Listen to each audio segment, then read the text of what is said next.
Hi, and welcome to HUR at Home. It's Ladies' Night Lifestyle. Oh, you know what? We're going to talk about Ladies' Night in just a moment, but we've got a lot to get through. Couldn't wait to get here with you, and certainly my beautiful radio sisters. So let's get it started. Starting with Coka-Lani, the girl with the hair Hooray! today. Lovely. Love the highlights. Woo. Well, thank you. And I love the sunlight coming in from your window. I'm loving the vibe.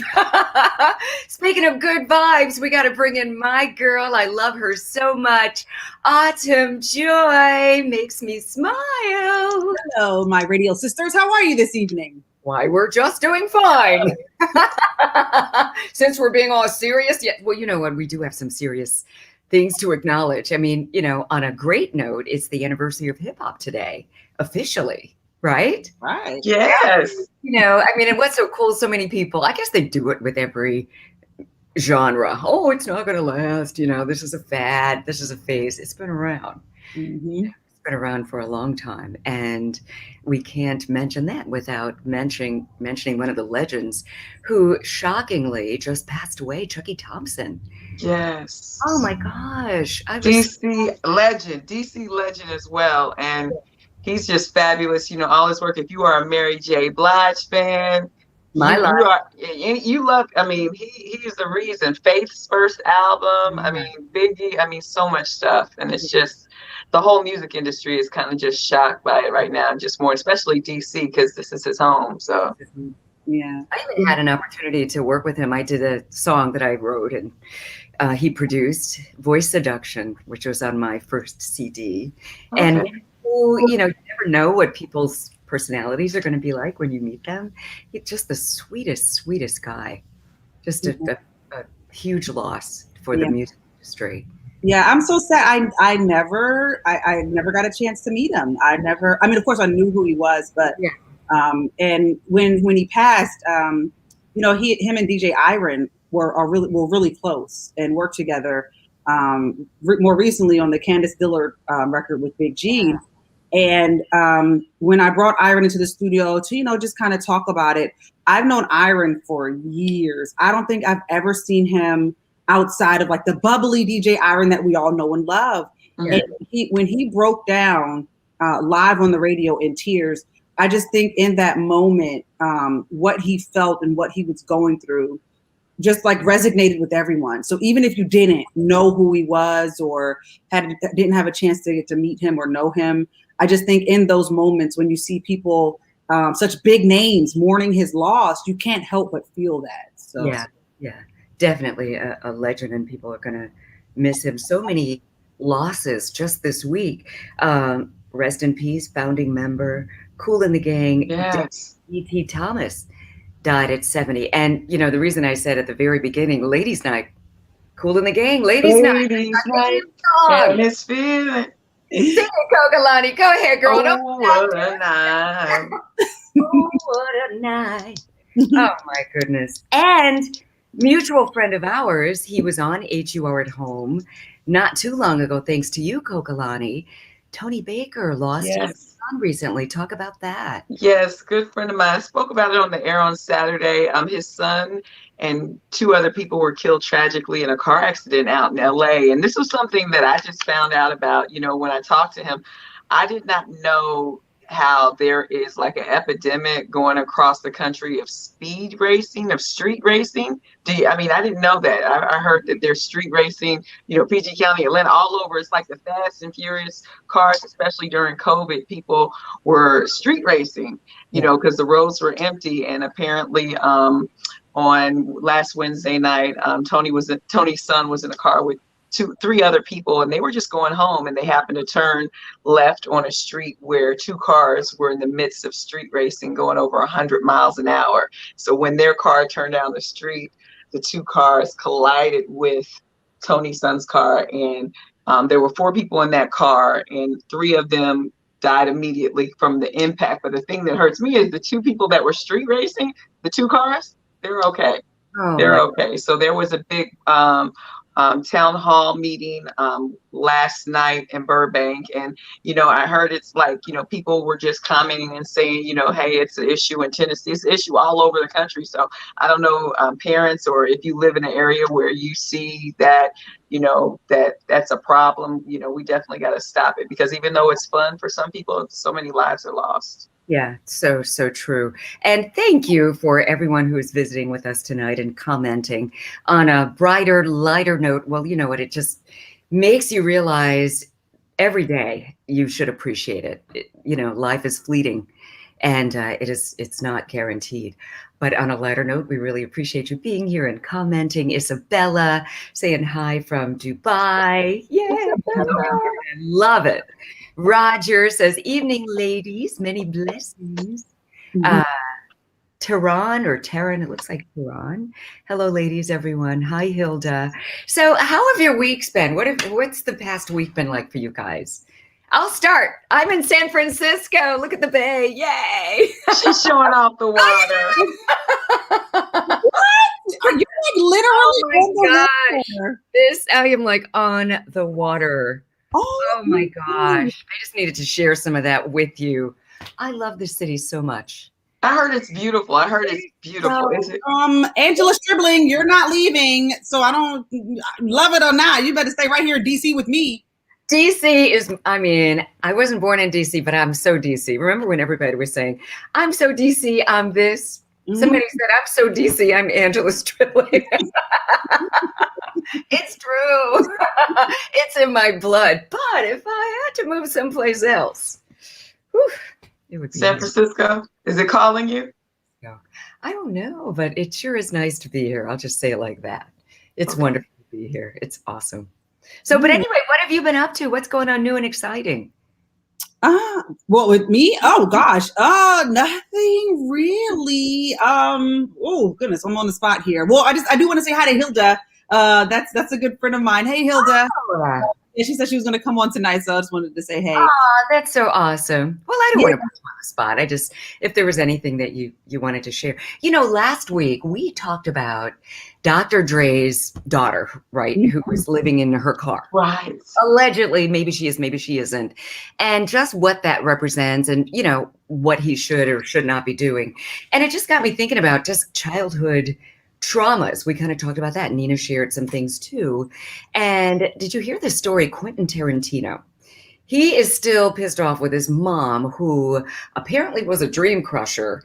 He was in school, not doing the schoolwork and writing screenplays and, not doing the schoolwork. But, of course, he was going to get scolded and reprimanded. But instead of his mom, I guess embracing maybe this is his strength, she was saying, this has got to stop. And by the way, that screenwriting expletive is going to end now. So he never forgot that and made a vow when he was a little kid that I'm going to make it. And when I do, you're not going to get the house. You're not going to get the car. You're not getting anything. And to this day, he revealed in an interview, he's kept that vow. He said the only thing he's ever done for her was bailed her out of an IRS situation. So, but, I just wanted to talk about that. Just, first of all, what do you think about him? What do you think about that whole idea? And parents are just regular folks trying to figure it out. But and I'm not a parent, but I've talked to things as a kid, and it does go into your adulthood if you don't get therapy.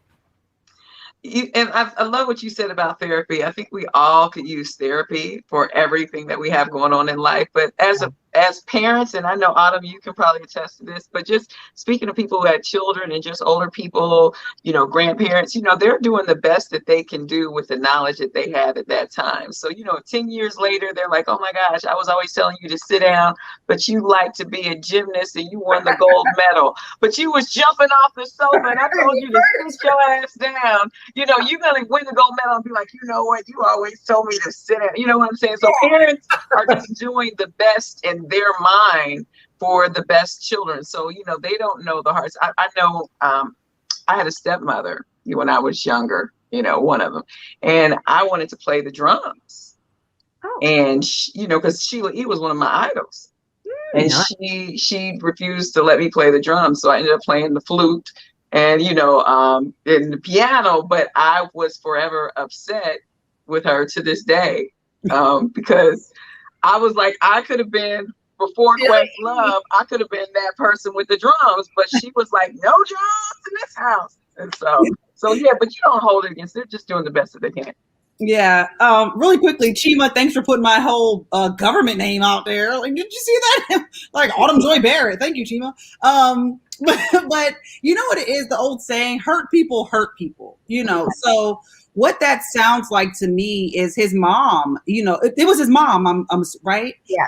So his mom, obviously, that's what she heard her whole life, get your head out the clouds, study, don't do this, And so she's, instead of nurturing her son, and there's ways to do that. My son is a space cadet, just like his mom. You know what I'm saying? So instead of being upset when he doesn't write a full paragraph when the teacher tells him to, or, coming down on him when I catch him zoning out, I try to nurture it. Like, okay, buddy, listen. Hold that thought, okay? And just pay attention to what, the teacher or whatever you got going on. And so she could have done that. She could have nurtured that and told her son, hey, listen, keep the screenwriting for after school. Keep it, the weekends, let's go to the park. So but as far as him holding a grudge, I do think it's a point where you got to let it go. Yeah, it's like, come on, bro. God. And he went into the whole thing in a recent interview. I mean, in a way, no, I'm not a parent. I have a cat and he doesn't write any plays. But however, I mean, the only thing I get with his mother was the fact that he was flunking in school and wasn't doing any of the assignments at all. But instead was doing the screenwriting, which makes me agree with what you're saying. I agree with what you both are saying. And Autumn, by saying, all right, I get it. You're doing great with this. I would even, post them and send his plays or, whatever he wrote. I would nurture that and really build that up. But you got to do this. You got to get through this so that you can become successful in whatever you want to do. It might be screenwriting today. It might be something else, later on. I mean, and in my household, I used to sing a lot and real loud. And my mom wasn't really liking that too much either. And she was like, okay, you need to hold that down. Or if you're going to do it, you need to go downstairs. Right. So she didn't say shut up completely. She didn't say shut up. Right. And I think too, like you said, with Autumn, my mother was like that with me, talking all the time, writing. So, and cooking. So it's like just to channel it. Don't stop it, but channel it and say, okay, right now we're going to do this, but we'll get back to you later doing that. But I think what he's doing, holding a grudge, that's more psychological, because as you grow up, you go through everything. That's like, I don't know, have you guys seen those shows when they're holding grudges against somebody from the second grade who used to be, what is those talk shows back in the day? They'd be like, I want them to see me now, and you'd be like, that was when I was 8. I don't remember you. Well, you used to call out on me in class, So it's just growing and developing, but it's all part of our life lessons. So hopefully, so he's not seeking therapy. He thinks he's right. This is very recent. This just came out. And so, but I think it's good that this came out because the comments were crazy. The comments were what we're saying, just saying, Quentin, babe, get it together. Mm-hmm. It's your mom. And you were a little kid and you weren't doing your schoolwork. So, I mean, a lot of people agreed that she shouldn't have. I mean, some were saying that she was a dream crusher and some people are just like that. But maybe the fact that he said it out loud, that maybe he'll realize that, maybe it is time to let that go. And this is my mom and he's getting older. So, she's getting older. Mm-hmm. And, once your parents go, then you start regretting it and there's nothing you can do. So I really hope that he can get it together. We'll pray for Quentin. We will pray for Quentin. Maybe we'll see a movie about it. Maybe we have seen a movie. Think about that with a troubled mom. So what do you think about this? So out here, everybody's got to wear a mask in the store and everywhere. Again, it's not optional. If you're in the public, you have to wear the mask, whether you're vaccinated or not. So with this new Delta variant, I guess with them discovering, even with people who are vaccinated, you can get it and you could pass it on. So what do you think about all that? I mean, where are you? I mean, do you think we're going to be quarantined again, or what are your thoughts? Well, really quickly, have they found out if people that are fully vaccinated and catch COVID, can they give it to people? Yes, they can. Yeah, they can get it and give it. Okay. They just won't be as affected as much. You probably won't die. There's not even a guarantee that if you're vaccinated, they're not even saying you won't die. You might not die. Yeah, I don't like when people aren't offered an option and it's like either you do this or no, I feel like I like the option of, hey, either prove that you're vaccinated or just you have to go through testing. So I do think that giving the people those options, it doesn't create as much anxiety, if you will, like, oh my God, if I don't, am I going to have my job next week? Oh my God, what's going to happen? And I don't think that it's fair. I do like the idea of us going back to masks. I think that that's very important because we all want to get back to some semblance of normal life, and we were starting to, and here comes the Delta variant. So I do like the idea of everybody's having to wear masks, and I like the idea of giving people choices. What I don't agree with is if you don't do it, then bye, you're out the door. Right. See you later. I feel like that's just way too extreme, especially now knowing that if you're vaccinated and you catch COVID, you can still give it to someone else. I think the gray area was, okay, if you're vaccinated and you catch it, can you still give it? And nobody could really answer that question. And so now that it's known, it's like, all right, can y'all back up off the unvaccinated people now? Because clearly it's a cluster, so everybody just needs to go back to wearing masks and let's start there. Right. And I was never, even with everything going on, I was always walking with a mask. I think the mask is just here to stay. Asia, when you see what's going on in Asia, they wore masks for years and everybody looked at them like they were crazy. So I understand now, especially unless you're outside, in social distance area, I always agree with wearing masks. But I do agree with you, Autumn, not making a mandate, do this or you don't. But I do understand the mask thing. And then I know if you've seen the news, last week, New York said, to go to restaurants and things, you're going to have to show proof of vaccination, which I don't agree with that at all. But I do agree. I have a couple of friends. Dave Chappelle had a show in Florida last week, a couple weeks ago. And what he did at his show, which I thought, oh, this is a great idea. It takes a little longer, but you have to get tested. So the show starts at 8, between 2 and 7, you go and get tested for COVID. And if you come back negative within 5 minutes, they give you a band and you can go to the show that night. If you don't, you get your money back. So I think that's how things should be done. If you're going to a restaurant, maybe do a COVID test at the restaurant, something, and you're like, sorry, you can't eat here. Thank you. Interesting. Yeah. And I don't blame Dave Chappelle one bit, because wasn't it Dave Chappelle who passed out on stage? No, that was D.L. Hughley. Was it D.L. Hughley? Yeah. Oh, wow. I didn't know he passed out. Yeah, with COVID. That was D.L. D.L. was on stage and then passed out, right? Frightening. That's frightening, because you don't know you have it. And then all of a sudden, I don't blame them one bit. It's, but then, okay, so let's talk about New York and having to prove whether or not you're vaccinated. So, Autumn, I already know your answer, probably based on what you just said. I mean, is that where the world is going? We suspected it when this whole thing first started. I remember one of our first conversations, and we were like, what's next? They're going to make you show proof that you have your vaccination? Now it's happening. I mean, But with the vaccination, like we said, you can still get COVID. So I think we should care less about if you're vaccinated and care more of if you have COVID. So, having the test to say, oh, you got COVID, you can't come, versus you're vaccinated, you could still have COVID and be walking around spreading stuff. Yeah, no, I don't like Coka-Lani said. I don't like that. I don't like being like, oh, here you go, whatever. Like, I feel like it's very divisive. I feel like it's unnecessary. I'm not going to go too deep because y'all know I'm a conspiracy theorist, but we can go deep here. This is where we can go as deep as we can go deep. I mean, I think it's all about it. It just goes back to money, in my opinion. I'll just keep it there. And I don't think it's necessary. I think that it is a way for this government to continue to push this agenda.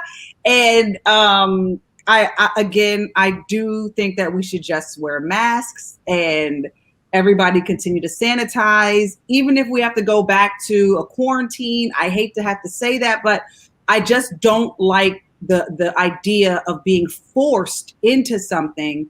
The do it or else concept, or show me proof. It's like, bro, like that's way too invasive for me. So Yeah. And I saw, go ahead, Angela, what were you about to say? Go ahead.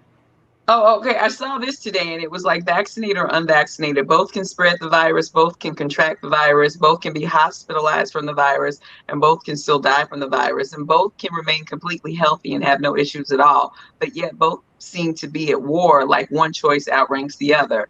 Respect everyone's choice. Do whatever makes you feel good, secure, but stop judging others and forcing their choices. It's creating separation to the point where we're more concerned about the vaccine than we are about being together and preventing COVID. So, you know. I love that. And you're absolutely right. Just like, and you both nailed it, just like you were saying, Autumn, and like you're saying, Coka-Lani, it's dividing us. It's like using that to be, you know, segregated. You know, we got exactly. the vaccinated. Oh, are you vaxxed? Are you vaxxed?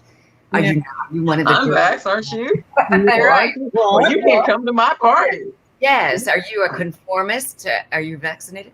Are you, you know, whatever. Just using it as a way to keep us separate, and that's not cool. However, I don't agree with the people who refuse to wear a mask. Right. that I don't understand. That kind of takes it. That takes it someplace else. I mean, and it's not slavery. Yeah, in a way, it's like saying, yeah, we are going to tell you what to do to an extent to protect yourself and to protect everybody else. I mean, it's not like you have to inject something in your body if that's, you know, it's not that invasive. You're just wearing a doggone mask. So for people who go into the stores and create all this drama based on that, feeling that, you know, it's infringing upon their rights, I don't understand it or agree with it. Thoughts on that? Well, I will really quickly say, I got to be honest, I did enjoy that little stint where we didn't have to wear masks for a little while. I was like, oh, my face is free. I know, face isn't sweating just from the nose down. Yeah, it you know, it was cool. You know, I did enjoy that for a hot second, but once the first news article about Delta variant, I said, okay, no, let me throw this mask back on and go back to doing whatever they need us to do. So, yeah. I like that, Luan. As a teacher, I'd rather go back to being quarantined and teach from home as opposed to wearing a mask. No, Luan, they coming.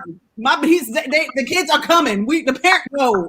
But you know what I don't like? In Florida, they're debating because, you know, the governor, he doesn't want the schools to mandate the children to wear masks in school. And he's like saying if the schools mandate it, they're not going to get the extra funding for the teachers. And I think, you know, just allow the kiddies to wear the mask. Yeah. And the school board voted and outvoted him, right? Like they all. I know Broward County did. County. Okay.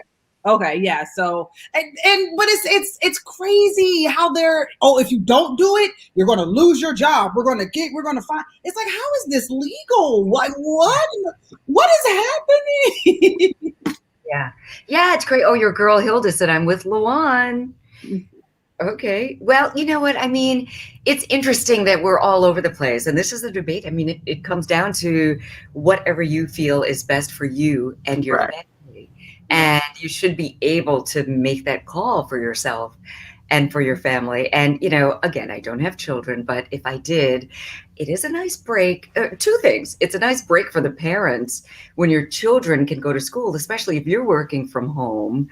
And it's just, I mean, and the second thing is it's better for the kids if they in school, you know, to learn just the social skills, but also just the learning.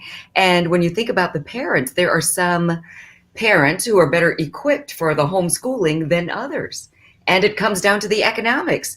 A lot of, you know, people who don't have as much don't have the tools that the kids really need in order to get to that next level. And let me just really quickly, sorry not to cut you off, I have to say this.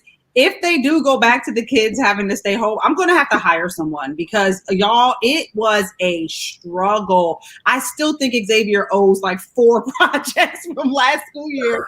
It's just like, I felt, I'm looking at his project and he got like a 65% on it. I helped him with, and I couldn't be mad at him because I was like, oh, it's gotta be A. It's gotta be 12 over 30. He's looking at you like, Ma. And then he failed, and I'm like, oh Lord, like, okay, and this is 3rd grade. So, so if they go back to that, cool, but I'm gonna have to hire someone because I can't. But like it's a lot. It's a lot for parents because teaching is not my ministry. So I respect teachers. So when it comes down to it, I would need help. So just all the way around. And again, it's the academics, but it's also the social skills. I went to these private Catholic schools, and it's hard. It's really hard because there weren't a lot of people around, and certainly not a lot of people of color. And when I finally went to public school, that first year of high school was so hard for me because I wasn't it really was. I mean, I was kind of shy and a little nerdy and bookish as a kid. I thought they were going to eat you up, but your little cute self coming in there. I'm like, oh, they feel that girl on you. I mean, but when you're not used to, being social, it's hard. That's what I mean. So that's an important thing. That's a very important thing for children to just kind of, get used to being around other people and kind of, survive different situations. But from a parent's perspective, I know a lot of people were able to work from home.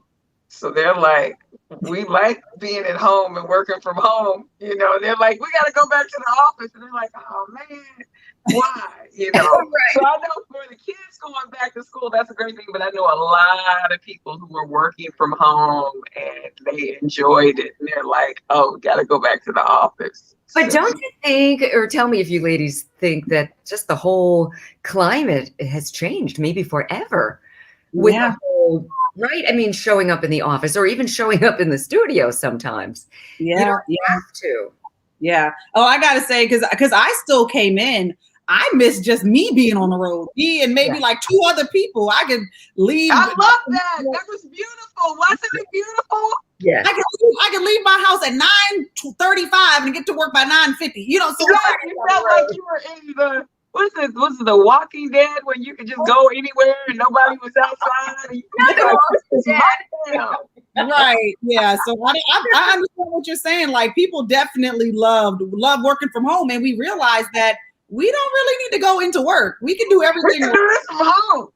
And I think a lot of the companies learned how much money they're saving by not having all of their employees. I think a part of that, if not every day, they might, 2-3 days, not necessarily what we do, but, people who work in the office, things like that. I think 2-3 days. Yeah.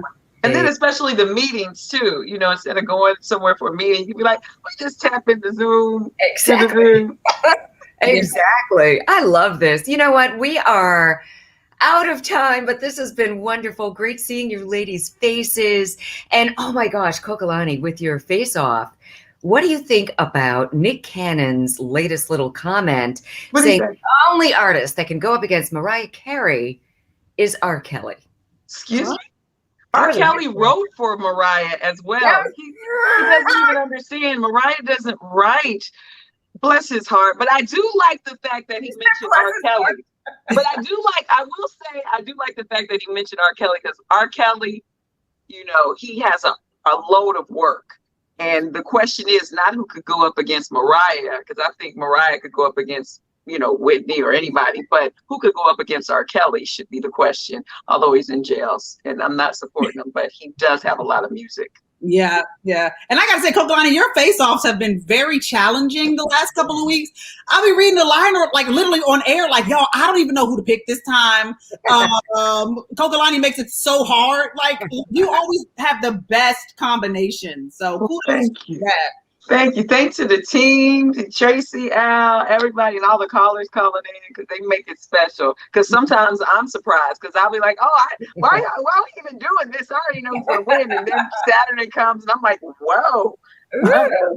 Well, you know what? On that note, let's let you tell everybody what's coming up and, your social media and all that. You got the floor, Coka-Lani. Oh, I have the floor. Well, hello, everyone. I'm Coka-Lani. Now, you know what? I'm just going to surprise you right now and tell you that you'll have to listen to Autumn Joy this week to find out our face-off for Saturday, because I want you to make sure you're listening to her. So make sure you're listening to her tomorrow from 10 to 3 so you can find out the face-off for Saturday. It's going to be fabulous.